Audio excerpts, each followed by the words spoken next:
Rahim. Sahih Bukhari Hadith number 669, narrated Abu Sa'id al-Khudri radiyallahu ta'ala anhu. A cloud came and it rained till the roof of the mosque started leaking.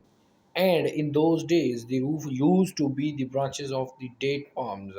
A Qamah was pronounced, and I saw Allah's messenger prostrating in water and mud, and even I saw the mark of mud on his forehead.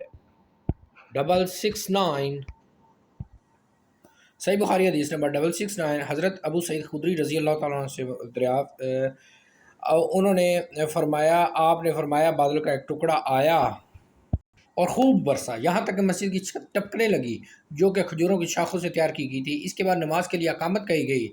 मैंने रसूलुल्लाह सल्लल्लाहु अलैहि वसल्लम को पानी और mud में सजदा करते देखा, पानी और मिट्टी में सजदा करते देखा, यहाँ तक कि कीचड़ का निशान आपकी पेशानी पर भी देखा। 669 सही बुखारी हदीस नंबर 669